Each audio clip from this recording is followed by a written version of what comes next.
Okay, so here's today's project.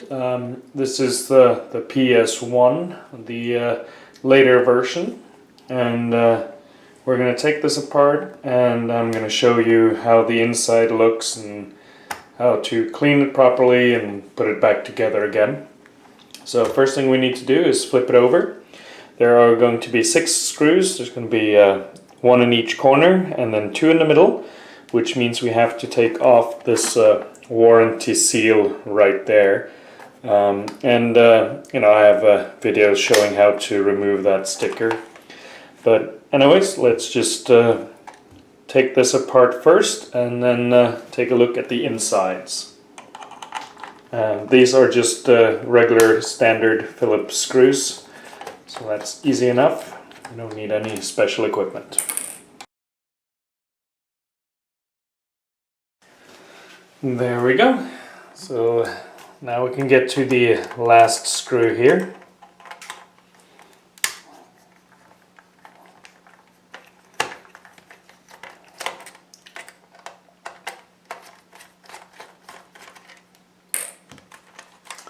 And we'll flip this over and just lift the top plate off. And that's the inside of the PS1. So you can see here you got the disc reader assembly, you've got the motherboard itself, and then over here you've got the lid assembly and the memory card slots. So we'll start by this and take that apart as well. Be of course very careful not to just touch the laser here or scratch it in any way, as that will destroy your unit. Now this motherboard here is connected with 2 ribbons. You have the power ribbon here for the disc reader, and you also have the information cable. It's another ribbon right there. So you just gently lift those up like so, and then so you can also just lift this off, kind of get a better angle on this one here. And that'll just lift straight up.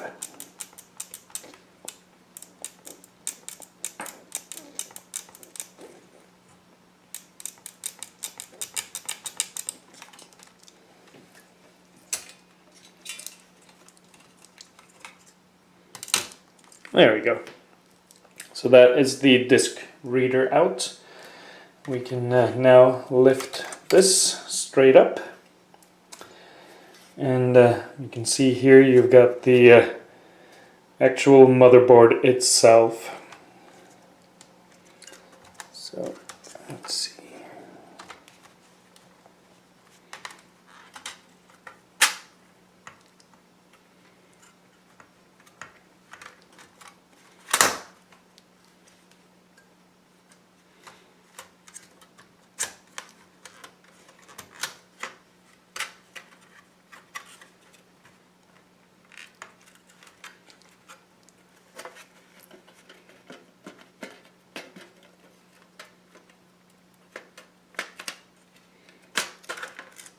There we go. Can be a little finicky sometimes getting that out. And then you got the bottom heatsink right here, which will also just lift straight up. And we'll throw these pieces in the water. Take this off first so I can reuse that later. And we'll throw that in the water as well. And same with the bottom tray here. It's not the dirtiest that I've ever seen, but the top part kind of makes up for that. So we'll dismantle this as well. And just take this out of the way here and make some room. So you can see that right here there's going to be 3 screws. So there's 1 here, 1 in the middle, and 1 over on the left hand side there. So we will take those out as well.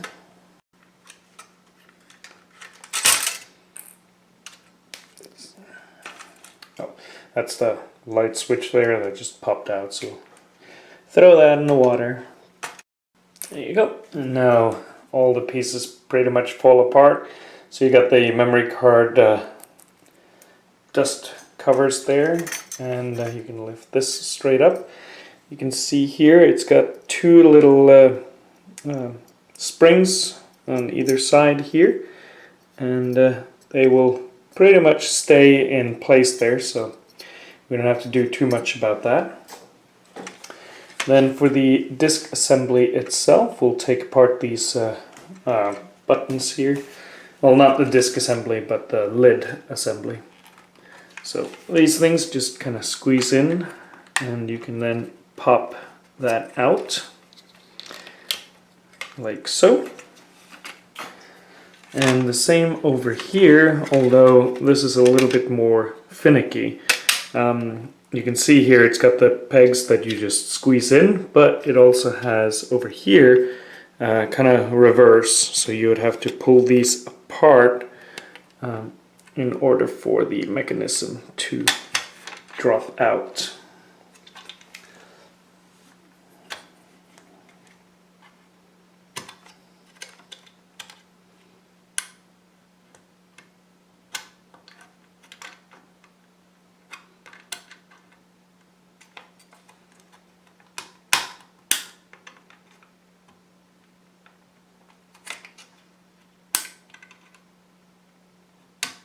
Like so. And it helps to have some tweezers nearby. So there's that. And then let's do this here. Just squeeze the sides.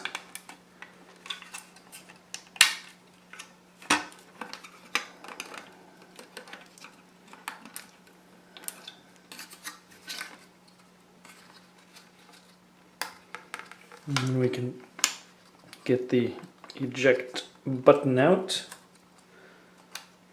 There we go. And now this will basically show you the inside of this little mechanism here. So we will take that apart as well. This is just like a little spring here. So you just take that and get it off by its hook, and you can take that out as well. There we go. And now we only have the lid mechanism here. You can see the spring on the left hand side goes underneath this little hook here. So just take that out, and you can take the spring out. And that is going to release the lid here.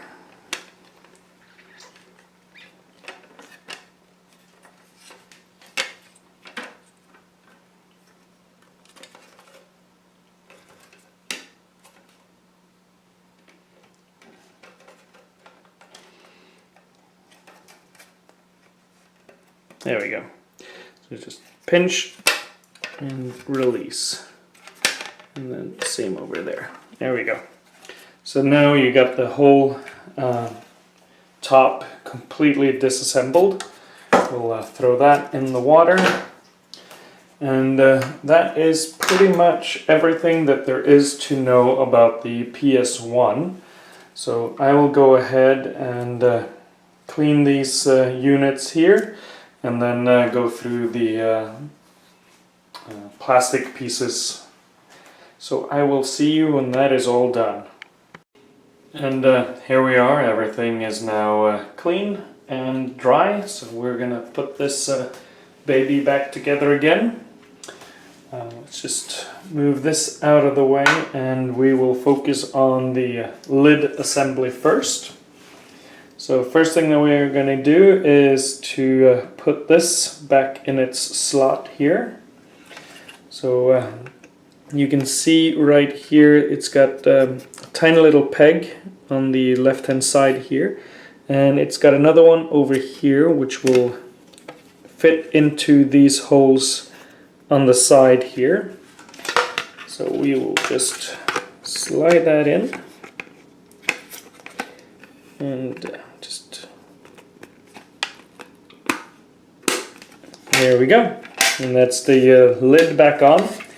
Then we'll take the spring, and if you remember, this hooks down here at the bottom, and it also goes through at the top here, and it will sit in this groove on the bottom piece of the tray here. So we'll just slide that in like so, and then just bend that arm underneath the fastening spot right here, so like so, and then that will go back into its socket right there. Actually, that's the wrong way around. It's very similar, so let's just reset that one. So through there, like so, and then underneath the arm, right there. There we go. There we go. That's much better. Ta-da! And then we'll do the assembly of the eject button here, which is a little bit more finicky. We'll start with this spring here, and that is what actually hooks on to this little dimple right there. So we just slide that in like so. Let's see if we can get that in focus. So let me take that out again so I can show you. So the hook part, that is going to go up. So you just slide that in, and then just push that underneath that little spring right there. And that is going to hold that in place. As you can see, that fixes that.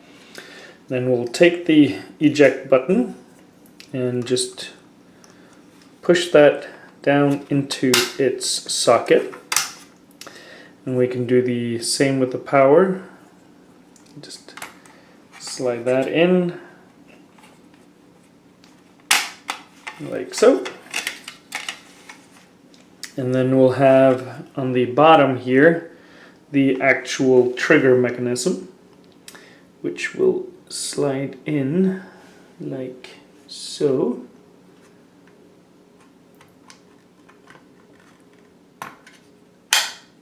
There we go.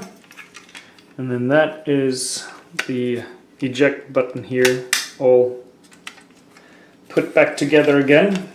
And now we're pretty much done with the lid part. So we'll take that, put that on the side, and then go back to the bottom tray here. First thing we need to do is put the bottom heatsink in. And you can see here the 3 pegs, which correspond to the 3 holes right here. So you just slide that right in, and that'll fit in nicely. The next is going to be the power circuit itself, which let's just do it this way. So you'll have the memory slot in the front here, and power AC on the back. And if you take the controller ports here and just kind of push those through here at the bottom first, this makes it easier to line up. So there you go. And that is that. Okay, so moved everything around a little so it's easier to see. Once we put that in, next thing we're going to do is take the top piece of the heatsink and slide that in like so. And then we can take the disc reader assembly, just put the ribbon in here and make sure that we push that straight down.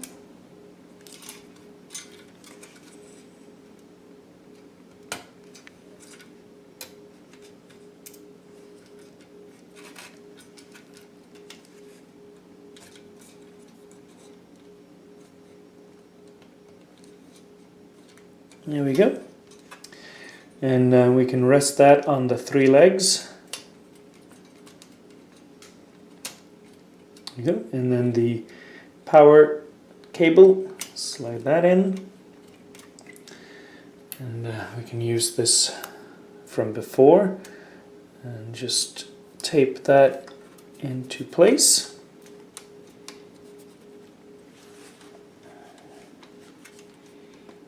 There we are.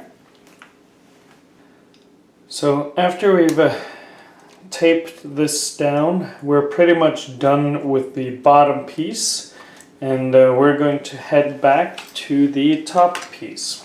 I forgot to show earlier how you connect this little light indicator, and it's pretty simple. You see it has a little wing that sticks up here, and that is going to go into this little cutout here. And then this arm on the left, that is going to go over the screw hole right there. And that is going to hold that in place.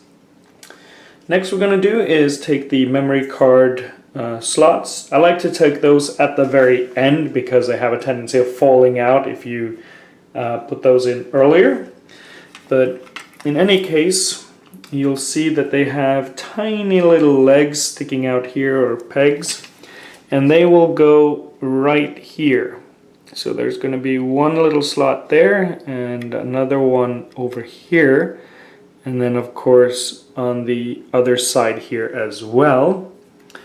So you will just kind of slide that in, and they're a little bit finicky, but there you go.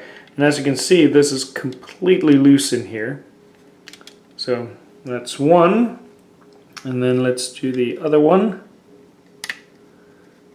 So like that, and then very gently put that down. We'll take the casing for the controls, and then very gently put that in here so that it doesn't knock those out of bounds. And then with that in place, we are going to take 3 little screws and screw that back into place again. And I personally like to start with the middle screw, if I can get that in. Well, let's take another one and then fish that up later. These are very tiny and finicky. Oh, dang it. Last attempt here.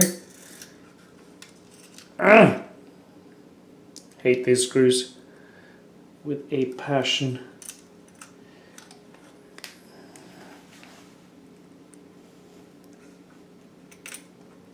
I think we got it. Yes! Perfect. So with that screwed in, we can fish out the other 2. And I've said this before, but having tweezers on hand is extremely helpful when you're dealing with these things. There we go. Okay, last screw.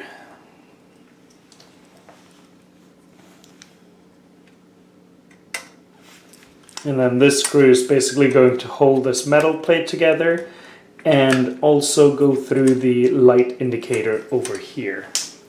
So with that in, we can now take this and put these pieces back together again, like so. And then we can screw this whole thing back together again.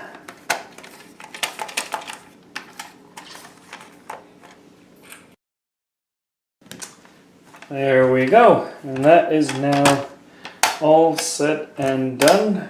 And next thing to do is basically just make it look pretty. And that is all that there is to the PS1. You could of course put the sticker back on if you wanted to, but on the newer consoles like these, I don't like to do that, simply because of the fact that I tend to go in and out of them fairly often to give them a good clean, and for me it's just a hassle. And also because, you know, this would become a part of my personal collection.